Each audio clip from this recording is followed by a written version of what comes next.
जितने भी कथा या सत्संग होते हैं उनमें महाराज जी के दर्शन का सौभाग्य मिलता है और एक से एक संत भगवंत उनके मुंह से ही मैंने सुना है और सुन के उसको देखा तो मुझे लगा शायद जो कहा है वो कम कहा है। संत की परिभाषा है सरल होना। और मुझे अभी कुछ लोग कह रहे थे ये तो हमारे गुरुजी हैं, हमने दीक्षा ले रखी है। तो इनके अलावा बाकी लोगों से हम सब गीता के साधक हैं महाराज जी। हम लोग परम श्रद्धेय स्वामी रामसुख दास जी महाराज ने जो साधक संजीवनी उनकी टीका है जो सामने स्वामी जी के रूप में ही विराज रही है भगवान श्री कृष्ण के बगल में, हम इसके आधार पर गीता की क्लासेज लगाते हैं। पूरे जयपुर में हमारी 30 क्लास फिजिकल हैं और 90 क्लास टोटल चल रही हैं। ये सभी साधक वो हैं जिन्होंने भगवत गीता को कमिटमेंट से जो पढ़ रहे हैं या पढ़े हुए हैं और जो भगवत गीता का कोर्स कर लेते हैं सफलतापूर्वक, जो कि 10 महीने का होता है, जिसमें बाकायदा एग्जाम होती हैं 4 और असाइनमेंट्स होते हैं, बड़ा साइंटिफिक है, कोर्स रूप में करते हैं, ऐसे नहीं कि प्रवचन रूप में करते हैं। एक एक श्लोक को अर्थ समझते हैं जैसा कि स्वामी जी ने समझाया।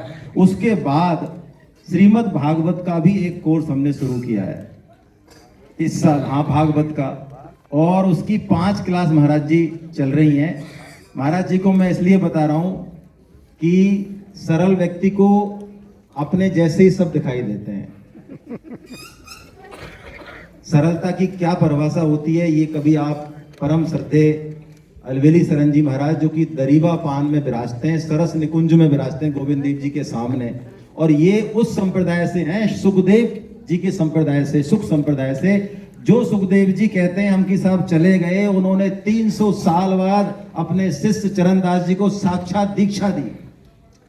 और इनके पास ऐसे कौन से संत हैं जो इनसे इनके कृपा पात्र उनकी इनके ऊपर या इनकी उनके ऊपर नहीं रही, इनके घर नहीं विराजे।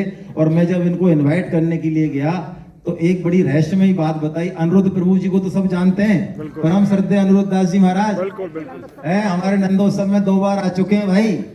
अनिरुद्ध दास जी महाराज आपके घर में विराजमान रहे। और एक गोपनीय बात है, मैं बताना नहीं चाह रहा हूं, प्रवीण भैया बताएं तो बताएं। प्रवीण भैया और जब अनिरुद्ध महाराज जी से मिलते हैं तो ये तो बालक रहे हैं उनके, अनिरुद्ध प्रभु जी के गोद में खिलाया उन्होंने इनको। आप सोचो जिनके दर्शन के लिए हम तरसते हैं, उन्होंने गोद में खिलाया है। और ये क्या करते हैं, पता नहीं क्या कोई इनकी इक्वेशन होगी, वो तो यही बताएंगे, बोलेंगे जब ये उनसे जो है कुछ किराया मांगते हैं, इनके घर में रहते थे जब, तो जब अनिरुद्ध दास जी आते कहते महाराज वो किराया लाओ हमारा 1 महीने का। तो आइए मैं श्रीमद्